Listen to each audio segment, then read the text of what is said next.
പ്രിയപ്പെട്ടവരെ, ജീവിതത്തിൻ്റെ കൈപ്പേറിയ അനുഭവങ്ങളിൽ ഞാനും നിങ്ങളുമൊക്കെ എങ്ങനെ വ്യാപരിക്കണമെന്ന് കർത്താവിൻ്റെ പരിശുദ്ധാത്മാവ് നമ്മെ പഠിപ്പിക്കുന്ന തിരുവചന ഭാഗത്തെക്കുറിച്ച് നമുക്ക് ധ്യാനിക്കാം. വേദനയുടെ ആഴങ്ങളിൽ നിന്ന് ഒരു വ്യക്തി എങ്ങനെയാണ് കർത്താവിനോട് പ്രാർത്ഥിക്കേണ്ടത്? വേദനയെ മറികടക്കാൻ നീ അവനോട് എങ്ങനെ പറയണമെന്ന് സങ്കീർത്തനം 61 അധ്യായം 1 മുതൽ 3 വരെയുള്ള വചനങ്ങളിൽ നമ്മൾ കാണുകയാണ്. ദൈവമേ, എൻ്റെ നിലവിളി കേൾക്കണമേ, എൻ്റെ പ്രാർത്ഥന ചെവിക്കൊള്ളണമേ. ഹൃദയം തകർന്ന ഞാൻ ഭൂമിയുടെ അതിർത്തിയിൽ നിന്ന് അവിടുത്തോട് വിളിച്ചപേക്ഷിക്കുന്നു. എനിക്ക് അപ്രാപ്യമായ പാറയിൽ എന്നെ കയറ്റി നിർത്തണേ. വേദനിക്കുന്ന മനുഷ്യൻ ദാവീദ്, അവൻ കർത്താവിനോട് പറഞ്ഞു, കർത്താവേ, ഞാൻ പ്രാർത്ഥിക്കുവല്ലാത്യം നിലവിളിക്കുകയാണ്. കണ്ണുനീരിന് ശേഷമുള്ള പ്രാർത്ഥനയാണ് പിന്നീട് നാം കാണുക. അവൻ അലറി കരഞ്ഞുകൊണ്ട് പറയുകയാണ്, എൻ്റെ നിലവിളി കേൾക്കണേ, എൻ്റെ പ്രാർത്ഥന ചെവിക്കൊള്ളണേ. ആ നിലവിളി തന്നെയാണ് അവൻ്റെ പ്രാർത്ഥന. എന്നിട്ട് അവൻ പറഞ്ഞു, ഹൃദയം തകർന്ന ഞാൻ ഭൂമിയുടെ അതിർത്തിയിൽ നിന്ന്, അടുത്തൊന്നുമല്ല കർത്താവേ, ഭൂമിയുടെ അതിർത്തിയിൽ നിന്ന് ഞാൻ നിന്നെ വിളിക്കുകയാണ്, ഞാൻ നിന്നെ വിളിച്ചപേക്ഷിക്കുക. ഇപ്പോൾ എനിക്ക് അപ്രാപ്യമായൊരു പാറ എൻ്റെ മുമ്പിലുണ്ട്. ആ പാറയിലേക്ക് എന്നെ ഒന്ന് കയറ്റി നിർത്തണം. പ്രിയപ്പെട്ടവരെ, എൻ്റെയും നിങ്ങളുടെയും ഒക്കെ ജീവിതത്തിൽ അപ്രാപ്യമായ ചില പാറകൾ എനിക്കും നിങ്ങൾക്കുമൊക്കെയുണ്ട്. ഒരുപാട് അപ്രാപ്യമായ പാറകളിലൂടെ ഞാനും നിങ്ങളുമൊക്കെ കയറി വന്നിട്ടുണ്ട്. എന്നാൽ ഇപ്പോഴും സ്റ്റിൽ പല പാറകളും നമ്മുടെ മുമ്പിൽ ഉണ്ട് എന്നത് സത്യമാണ്. ഒരുപക്ഷെ വിശുദ്ധിക്ക് വേണ്ടി കണഞ്ഞു പരിശ്രമിക്കുന്ന വ്യക്തിക്ക് വിശുദ്ധിയിലേക്ക് പ്രവേശിക്കാൻ, വിശുദ്ധി എന്ന് പറയുന്ന വലിയ പാറയിലേക്ക് കയറാൻ ആഗ്രഹിച്ചു നിൽക്കുകയാകും. ശ്രമങ്ങളും ആഗ്രഹങ്ങളും. കുടുംബ സമാധാനത്തിന് വേണ്ടി കൊതിക്കുന്ന വ്യക്തി ഇപ്പോൾ സമാധാനക്കേടിൻ്റെ താഴ്വാരത്ത് നിൽക്കുകയാണ്. കർത്താവെ, ഈ സമാധാനക്കേടിൽ നിന്ന് സമാധാനമാകുന്ന വലിയ പാറയിലേക്ക് എന്നെ കയറ്റി നിർത്ത്. കർത്താവെ, ജീവിതത്തിൽ രോഗസൗഖ്യത്തിന് വേണ്ടി ഞാൻ കൊതിച്ചുകൊണ്ടിരിക്കുക. 20, 12, 30, 38 ഒക്കെ വർഷങ്ങളായി രോഗിയായ മനുഷ്യനാണ് ഞാൻ. കർത്താവെ, സൗഖ്യത്തിൻ്റെ വലിയ പാറയിലേക്ക് നീ എന്നെ ഒന്ന് കയറ്റി നിർത്ത്. പ്രിയപ്പെട്ട ദൈവമക്കളെ, വേദനിക്കുന്ന, സങ്കടപ്പെടുന്ന അനേകം ജീവിതങ്ങൾ കർത്താവിനോട് പറയണം, കർത്താവെ, സൗഖ്യത്തിൻ്റെ വലിയ പാറയിലേക്ക് നീ എന്നെ ഒന്ന് കയറ്റി നിർത്തണമേ എന്ന്. അങ്ങനെ കയറ്റി നിർത്താൻ നീ ആഗ്രഹിക്കുമ്പോൾ നീ കർത്താവിൻ്റെ മുമ്പിൽ പോയി നിന്നിട്ട് വേണം പറയാൻ. അപ്പോൾ നിൻ്റെ മനസ്സിൽ ഒരു ചിന്ത, കർത്താവിൻ്റെ വചനം ഇപ്രകാരം പറയുകയാണ്. 38 സങ്കീർത്തനം 15 വചനത്തിൽ ഇപ്രകാരം പറയുകയാണ്, കർത്താവെ, അങ്ങേക്ക് വേണ്ടിയാണ് ഞാൻ കാത്തിരിക്കുന്നത്. എൻ്റെ ദൈവമായ കർത്താവെ, അങ്ങാണ് എനിക്ക് ഉത്തരമല്ലേണ്ടത്. നിലവിളിക്കുന്നതും കരയുന്നതും ഒക്കെ കാത്തിരിക്കുന്ന അവൻ്റെ മുമ്പിലാണ്. അവനോട് പറയണം, എനിക്ക് അപ്രാപ്യമായ ഈ വലിയ പാറയിലേക്ക് നീ എന്നെ ഒന്ന് കയറ്റി നിർത്തിയേ പറ്റൂ. എനിക്കിത് കാണണം. വീണ്ടും നമ്മൾ സങ്കീർത്തന പുസ്തകം 39:12 വചനം പറയുകയാണ്, കർത്താവെ, എൻ്റെ പ്രാർത്ഥനയൊന്ന് ചെവിക്കൊള്ളണേ കർത്താവെ, എൻ്റെ നിലവിളി ഒന്ന് കേൾക്കണേ കർത്താവെ. ഞാൻ കണ്ണുനീരൊഴുക്കുമ്പോൾ അങ്ങ് അടങ്ങിയിരിക്കരുതേ.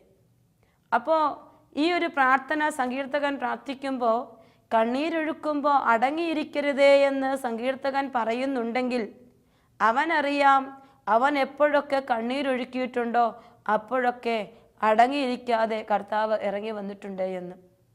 അപ്പോൾ അവൻ്റെ മുമ്പിൽ ഇരുന്നു കൊണ്ട് നമ്മൾ പറയാൻ പോവുകയാണ്, കർത്താവെ, എനിക്ക് അപ്രാപ്യമായ ഈ പാറയിലേക്ക്, ഈ കയ്പ് നിറഞ്ഞ സങ്കടങ്ങളിൽ നിന്ന് സന്തോഷത്തിൻ്റെ പാറയിലേക്ക്, ആനന്ദത്തിൻ്റെ പാറയിലേക്ക് നീ എന്നെ ഒന്ന് കയറ്റി നിർത്തണേ എന്ന് നമുക്ക് പ്രാർത്ഥിക്കാം. പ്രിയപ്പെട്ട ദൈവമക്കളെ, അങ്ങനെ പ്രാർത്ഥിക്കുമ്പോൾ ഞാൻ അവൻ്റെ മുമ്പിലിരിക്കുമ്പോൾ ഞാൻ ശ്രദ്ധിക്കണം അവനെ. അവൻ എന്താണ് എന്നോട് പറയുന്നത് എന്ന് ശ്രദ്ധിക്കണം. കാരണം എനിക്ക് മുമ്പിൽ അപ്രാപ്യമായൊരു പാറയുണ്ട്. അതിലേക്ക് കയറ്റാൻ ഈ ലോകത്തിൽ ഒരുവൻ മാത്രമേ ഉള്ളൂ, അത് യേശുക്രിസ്തു മാത്രമാണ്. അവൻ കൈ നീട്ടി തരുന്നത് കാണാൻ ഞാൻ കാത്തിരിക്കുകയാണ്. കാത്തിരിക്കുമ്പോൾ അവൻ എന്താണ് എന്നോട് പറയുന്നത് അത് ഞാൻ ശ്രദ്ധിക്കണം. അത് വളരെ പ്രധാനപ്പെട്ട ഒരു കാര്യമാണ്. കർത്താവ് പറയുന്നത് ശ്രദ്ധിച്ചാലേ എനിക്ക് പാറപ്പുറത്തോട്ട് കയറാൻ പറ്റൂ. ചിലപ്പോൾ ഒരു കുഞ്ഞു വഴിയേ കാണത്തുള്ളൂ. ആ കുഞ്ഞു വഴി സൂക്ഷ്മമായി വീക്ഷിക്കാൻ ഞാനും നിങ്ങൾ കാത്തിരിക്കണം. പ്രിയപ്പെട്ട മക്കളെ, നമ്മൾ കാണും 62-ാം സങ്കീർത്തനത്തിൽ 11-ാമത്തെ വചനത്തിൽ വളരെ മനോഹരമായൊരു വചനം എഴുതിയിരിക്കുകയാണ്. ദൈവം ഒരു പ്രാവശ്യം അരുളി ചെയ്തു, 2 പ്രാവശ്യം ഞാനത് കേട്ടു, ശക്തി ദൈവത്തിൻ്റെതാണ്. ഒരു പ്രാവശ്യം അരുളി ചെയ്തപ്പോൾ ഒരു മനുഷ്യൻ 2 തവണ കേട്ടു, കേട്ടതോ ശക്തി ദൈവത്തിൻ്റെതാണെന്ന്. പ്രിയപ്പെട്ടവരെ, എന്താണ് ഈ 2ാമത്തെ കേൾവി? ആദ്യം പറഞ്ഞത് വാഗൊണ്ട് പറഞ്ഞത് കേട്ടു, 2ാമതൊരു കേൾവി അത് എക്കോയാണോ? ചിലപ്പോൾ എക്കോയായി സ്വരം വീണ്ടും കേൾക്കാറുണ്ട്. അങ്ങനെ ഒരു കേൾവിയാണോ വിശുദ്ധ ഗ്രന്ഥം നമ്മോട് ചോദിക്കുക?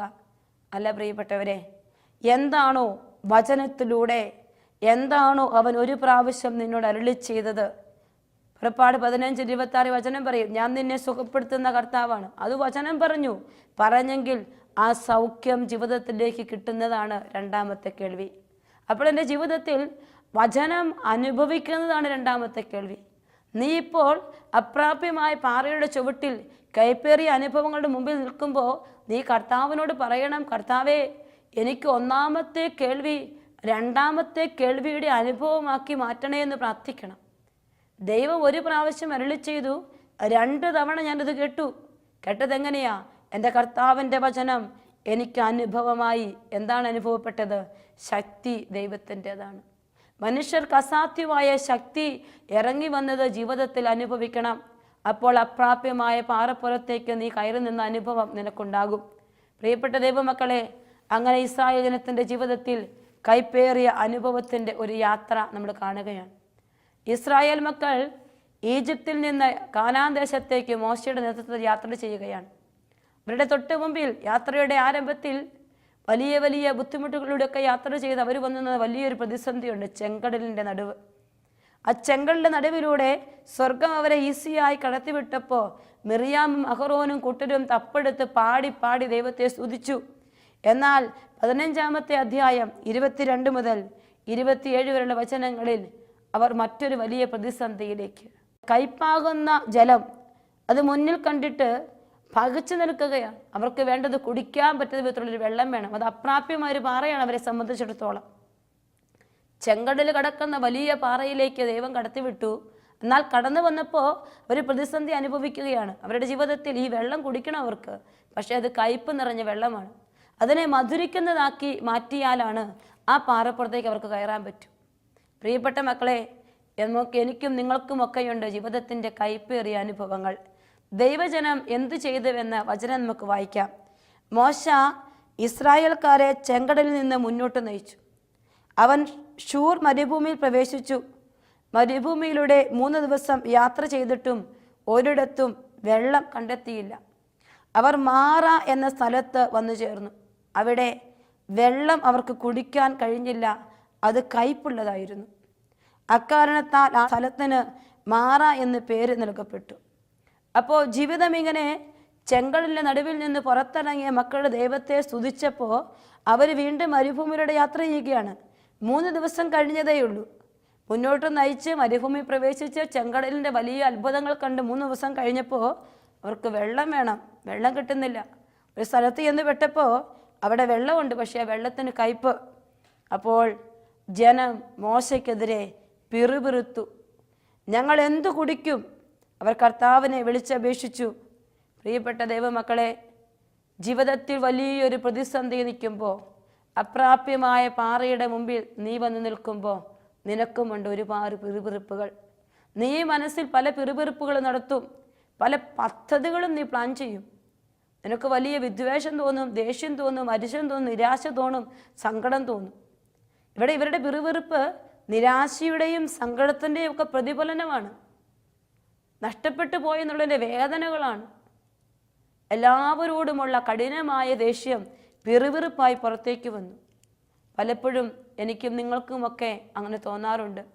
ചിലരെങ്കിലുമൊക്കെ കാരണമാകും ചില പാറകളൊക്കെ എനിക്ക് അപ്രാപ്യമായി തീർന്നതെന്ന്, ചില ജോലികളൊക്കെ എനിക്ക് അപ്രാപ്യമായി തീർന്നതെന്ന്, ചില സ്ഥലത്തൊക്കെ എത്തിച്ചേരാൻ എനിക്ക് പറ്റാതെ പോയത് ചിലരെങ്കിലുമൊക്കെ കാരണമെന്ന് ചിന്തിച്ച് നിന്ന് പിറുപിറുക്കും. ഇന്നും പല പിറുപിറുപ്പുകൾ നമ്മുടെ മുമ്പിലുണ്ട്. എന്നാൽ വചനം പറയുകയാണ്, ജനം മോശയ്ക്കെതിരെ പിറുപിറുത്തു, ഞങ്ങൾ എന്തു കുടിക്കും? അടുത്ത വചനം, ഈ പിറുപിറുപ്പ് കഴിഞ്ഞ ഉടനെ അവർ കർത്താവിനെ വിളിച്ചപേക്ഷിച്ചു. ഇവിടെയാണ് പ്രിയപ്പെട്ടവരെ, സ്വാഭാവികമാണ് പിറുപിറുപ്പുകളും സങ്കടങ്ങളും പരാതികളും ഒക്കെ, പരിദേവനങ്ങൾ, കംപ്ലയിൻസ് ഒക്കെ നമുക്കുണ്ടാകും. ഇതെല്ലാം സ്വാഭാവികമാണ്. ഇങ്ങനെ ഉണ്ടാകുന്ന ഈ സാഹചര്യത്തിൽ ഞാനും നിങ്ങളും ചെയ്യേണ്ട ഒരു കാര്യമുണ്ട്. ആ പിറുപിറുപ്പിനിടയിൽ അവനോട് പറയണം, കർത്താവേ എനിക്കൊരു വഴി കാണിച്ചതാ, എനിക്കൊരു വഴി കാണിച്ചതാ. കാരണം നീ പിറുപിറുക്കുന്ന വ്യക്തിയാ, അത് നിന്റെ ബലഹീനതയാ. നിനക്ക് പിറുപിറുപ്പുണ്ട്. ആ പിറുപിറുപ്പിനെ അവൻ്റെ കൈകളിലേക്ക് എടുത്തു വെച്ചിട്ട്, ബുദ്ധിമുട്ടും ഭാരവും ഒക്കെ അവൻ്റെ കയ്യിലേക്ക് എടുത്തു വെച്ചിട്ട് അവനോട് പറ, എനിക്കൊരു വഴി കാണിച്ചതാ. കർത്താവിനോട് വിളിച്ചപേക്ഷിച്ചു. അവിടുന്ന് അവന് ഒരു തടിക്കഷണം കാണിച്ചു കൊടുത്തു. ഒരു തടിക്കഷണം കർത്താവ് കാണിച്ചു കൊടുത്തു. ജീവിതത്തിൻ്റെ കൈപ്പേറിയ അനുഭവങ്ങൾ നിനക്ക് മധുരമുള്ളതാക്കി മാറ്റണമെങ്കിൽ നീ ആദ്യം അവനെ വിളിച്ചപേക്ഷിക്കണം. നീ ഒരു ദിവസം പ്രാർത്ഥിച്ചാൽ പോരാ, വിളിച്ചപേക്ഷിച്ച് അവൻ്റെ മുമ്പിലിരിക്കുമ്പോൾ അവിടുന്ന് തരുന്ന ചില കാര്യങ്ങൾ ശ്രദ്ധിക്കണം. ശ്രദ്ധാപൂർവ്വം ശ്രദ്ധിക്കണം. എന്താണ് ഈശോ തരാൻ പോകുന്നത്? എന്താണ് കർത്താവിൻ്റെ ജീവിതത്തിലോട്ട് ചേർത്ത് വെക്കാൻ പോകുന്നത്? കാതോർത്തിരിക്കാൻ, നോക്കിയിരിക്കാൻ, കാത്തിരിക്കാനും നോക്കിയിരിക്കാനും നീ തയ്യാറാണോ? നിന്റെ അപ്രാപ്യമായ പാറയുടെ ചുവട്ടിപ്പോയി നിന്ന് കർത്താവിനെ വിളിച്ചോണ്ട് കാത്തിരിക്കാനും നോക്കിയിരിക്കാനും തയ്യാറായാൽ മോശ കണ്ടെത്തിയതുപോലെ തടിക്കഷണം നിന്റെ ജീവിതത്തിൽ കാണാൻ പറ്റും. ഒഴുക്കിൽ മുങ്ങിപ്പോകാതിരിക്കാൻ തടിക്കഷണം ചാടിപ്പിടിക്കുന്ന അനേകം ജീവിതങ്ങളുടെ കഥകൾ നമുക്കറിയാം. അതുപോലെ ഒരു കുഞ്ഞു തടിക്കഷണം കർത്താവ് നിനക്ക് വേണ്ടി മാറ്റിവെച്ചിട്ടുണ്ട്. ഒരുപക്ഷെ ജപ്തി നിൽക്കുമ്പോൾ ദിവസങ്ങൾ നീട്ടിക്കിട്ടാൻ കർത്താവ് നിനക്കൊരു തടിക്കഷണം മാറ്റിവെക്കും. നിന്റെ ജീവിതത്തിൽ അങ്ങനെയുള്ള ഒരുപാട് മേഖലകളിലൂടെ കർത്താവ് നിന്നെ കൊണ്ടുപോകും. നോക്കിയിരിക്കണം അവനെ, കാത്തിരിക്കണം അവനെ. അവിടെ വെച്ച് അവിടുന്ന് അവനൊരു തണിക്കഷ്ണം കാണിച്ചു കൊടുത്തു. അത് വെള്ളത്തിലിട്ടപ്പോൾ വെള്ളം മധുരിച്ചു. അവിടെ വെച്ച് അവിടുന്ന് അവർക്ക് ഒരു നിയമം നൽകി. പ്രിയപ്പെട്ട ദൈവമക്കളെ, ജീവിതത്തിൻ്റെ കൈപ്പേറിയ അനുഭവങ്ങളിൽ ദൈവസന്നിധിയിൽ പോയി കാത്തിരുന്നാൽ ദൈവം നിന്റെ ജീവിതത്തിൽ കൈപ്പേറിയ അനുഭവങ്ങളെ മധുരിപ്പിക്കുന്നതായി മാറ്റുന്ന സമയത്ത് കർത്താവ് നിന്നെ ചില കാര്യങ്ങൾ പഠിപ്പിക്കും. നിനക്ക് കർത്താവ് ജീവിതത്തിൽ എഴുതി ചേർക്കാൻ ചില നിയമങ്ങൾ തരും. 10 കൽപ്പനകൾക്കപ്പുറത്ത് സ്വന്തം ജീവിതത്തോട് എഴുതി ചേർക്കാൻ ചില നിയമങ്ങൾ കർത്താവ് ജീവിതത്തിൽ തരാനാ എനിക്കും നിങ്ങൾക്കും കൈപ്പേറിയ അനുഭവങ്ങൾ തരുന്നത്. ഒരുപക്ഷെ നമുക്കറിയാലോ, ചില വ്യക്തികൾ ചിലരോട് അഗാധമായി സ്നേഹിച്ച് ആത്മാർത്ഥതയോടെ ജീവിക്കാൻ തുടങ്ങും. എവിടെയൊക്കെയോ ആത്മാർത്ഥത നഷ്ടപ്പെട്ട് രണ്ടുപേരും ഒരുമിച്ച് ബിസിനസ് തുടങ്ങി. ഒരാൾ ഭയങ്കര സ്നേഹം, ഉണ്ണുന്നതും ഉറങ്ങുന്നതും നടക്കുന്നതും വണ്ടിയിൽ പോകുന്നതും ഡ്രൈവ് ചെയ്യുന്നതും എല്ലാം ഒരുമിച്ച് ഒന്നിച്ച് ഇരട്ടകളെ പോലെ എന്ന് ആളുകൾ പറഞ്ഞു വെച്ചു. അതുപോലെ ഹൃദയം അങ്ങോട്ടും ഇങ്ങോട്ടും പങ്കുവെച്ചു. പക്ഷേ അതിലൊരാളുടെ ആത്മാർത്ഥതയില്ലായ്മ പലതും അവർക്ക് നഷ്ടപ്പെടുത്താൻ ഇടയായി കഴിഞ്ഞപ്പോൾ ആ ആൾ ഉള്ളതും കെട്ടിപ്പിറക്കി രാജ്യം വിട്ടു പോയ സമയത്ത് ഇവിടെ ഒന്നുമില്ലാതെ ലക്ഷക്കണക്കിന് കടബാധ്യതയുമായി മുമ്പിൽ നിൽക്കുമ്പോൾ വലിയ ഭാരമാണ്, വലിയ ഭാരം. അപ്പോൾ ഏറ്റെടുക്കാൻ പറ്റാതെ സങ്കടപ്പെട്ട് നിരാശയുടെ പാറയുടെ അടിയിൽ നിൽക്കുകയാണ് നീ. നിനക്ക് വലിയ ഒരു വിജയത്തിൻ്റെ പാറപ്പുറത്തേക്ക് കയറേണ്ടതുണ്ട്. ആ സമയത്ത് അവൻ്റെ മുമ്പിൽ പോയിരുന്ന ആലോചന ചോദിക്കുമ്പോൾ അവൻ വഴി തുറക്കുന്നൊപ്പം കർത്താവ് ഒരു കാര്യം പഠിപ്പിക്കും. ജീവിതത്തിൽ യേശുവിന് 1-ാം സ്ഥാനം കൊടുക്കണം. യേശുവിനെ അല്ലാതെ മറ്റാരെയും അമിതമായി വിശ്വസിച്ചിട്ടും അമിതമായി സ്നേഹിച്ചിട്ടും അവർക്കാർക്ക് 1-ാം സ്ഥാനം കൊടുത്താലും നിനക്കൊന്നും കിട്ടില്ല. ദുഃഖങ്ങളും വേദനകളും മാത്രമേ കിട്ടൂ എന്ന് കർത്താവ് നമ്മളെ പഠിപ്പിക്കുന്ന ചില അനുഭവങ്ങളുണ്ടാകും. ഒത്തിരി ജീവിതങ്ങൾ, ഒരുപാട് ജീവിതങ്ങൾ, അർഹിക്കാത്തത് ആഗ്രഹിച്ചിട്ട് വേദനിച്ചിട്ടുള്ള ജീവിതങ്ങളൊക്കെ കണ്ടുമുട്ടുമ്പോൾ കർത്താവ് ചില നിയമങ്ങൾ തരാനാ ജീവിതത്തിൻ്റെ കൈപ്പേറിയ അനുഭവങ്ങൾ എനിക്കും നിങ്ങൾക്കും വച്ചു നിട്ടുന്നതെന്ന് മറന്നു പോകരുത് പ്രിയപ്പെട്ടവരെ. അടുത്ത വചനം പറയുകയാണ്, അവിടുന്ന് അവരെ പരീക്ഷിച്ചു. അവിടുന്ന് അരുളി ചെയ്തു, നിന്റെ ദൈവമായ കർത്താവിൻ്റെ സ്വരം ശ്രദ്ധാപൂർവം ശ്രവിക്കുകയും അവിടുത്തെ ദൃഷ്ടിയിൽ ശരിയായത് പ്രവർത്തിക്കുകയും അവിടുത്തെ കൽപ്പനകൾ അനുസരിക്കുകയും ചട്ടങ്ങൾ പാലിക്കുകയും ചെയ്താൽ ഞാൻ ഈജിപ്തുകാരുടെ മേൽ വരുത്തിയ മഹാമാരികളൊന്നും നിന്റെ മേൽ വരുത്തുകയില്ല. കർത്താവ് ഒരു താക്കീത് കൊടുത്തവർക്ക്. എന്താ കൊടുത്തേ? നിന്റെ ദൈവമായ കർത്താവിൻ്റെ സ്വരം നീ ശ്രദ്ധയോടെ ശ്രവിക്കണം, കാത്തിരിക്കണം. അപ്രാപ്യമായ പാറ മുന്നിൽ കണ്ട് അവിടെ പോയി ശ്രദ്ധാപൂർവം കാത്തിരിക്കണം. എന്താണ് കർത്താവിനോട് പറയാൻ പോണേ? കാത്തിരിക്കുമ്പോൾ ചിലപ്പോൾ നമുക്ക് തോന്നും അപ്രാപ്യമായ ഒരു പാറ നിൽക്കുകയാണ്, അപ്പോൾ ഇതിൻ്റെ വഴി കാണുന്നില്ല. കാത്തിരിക്കാൻ ഇഷ്ടപ്പെടാതെ നമ്മൾ ചിലപ്പോൾ കുറുക്ക് വഴികൾ കണ്ടെത്തും. കുറുക്ക് വഴികൾ കണ്ടെത്തിയാൽ അടുത്ത വചനം ഇതാണ്, അവിടുത്തെ ദൃഷ്ടിയിൽ ശരിയായത് പ്രവർത്തിക്കുകയും എന്ന വചനം പറഞ്ഞിട്ടുണ്ട്. കുറുക്ക് വഴി കണ്ടെത്തിയാൽ മറ്റു പല വ്യക്തികളുടെ പിന്നാലെ പോകാൻ തുടങ്ങുമ്പോൾ അത് കുറുക്ക് വഴിയാകുമ്പോൾ അവൻ്റെ ദൃഷ്ടിയിൽ അത് ശരിയായതാവില്ല. അവരുടെ ദൃഷ്ടിയിൽ അത് ശരിയായി മാറില്ല. അവിടുത്തെ കൽപ്പനകൾ അനുസരിക്കുകയും ചട്ടങ്ങൾ പാലിക്കുകയും ചെയ്താൽ ഞാൻ ഈജിപ്തുകാരുടെ മേൽ വരുത്തിയ മഹാമാരികളൊന്നും നിന്റെ മേൽ വരുത്തുകയില്ല. പ്രിയപ്പെട്ട ദൈവമക്കളെ, ചിലരൊക്കെ ചോദിക്കും, വലിയ സഹനം വന്നു, ഒത്തിരി ഞാൻ പ്രാർത്ഥിച്ചല്ലോ, എന്നിട്ടും ഈ സഹനം മാറാതെ വീണ്ടും പ്രശ്നം വന്നല്ലോ. ഇപ്പൊ പുറകോട്ടൊന്ന് ചിന്തിക്കണം. കുറുക്ക് വഴി കണ്ടെത്തിയോ? ശരിയായത് പ്രവർത്തിക്കാതിരുന്നോ? അവൻ്റെ ദൃഷ്ടിയിൽ സഹനത്തിൻ്റെ നടുവിലും അവിടെ പോയിരുന്നപ്പോൾ ശരിയായത് പ്രവർത്തിക്കാതെ ഇരുന്നോ നിന്റെ ജീവിതത്തിൽ? പ്രിയപ്പെട്ട ദൈവമക്കളെ, അനേകം ജീവിതങ്ങളിൽ ഈ ശരിയായത് പ്രവർത്തിക്കാതെ കുറുക്ക് വഴികളിലൂടെ യാത്ര ചെയ്യുന്ന ജീവിതങ്ങളുണ്ട്. അങ്ങനെ വരുമ്പോൾ മഹാമാരികൾ പോലുള്ള അനർത്ഥങ്ങൾ ചിലപ്പോൾ വീണ്ടും വന്നെന്ന് വരും.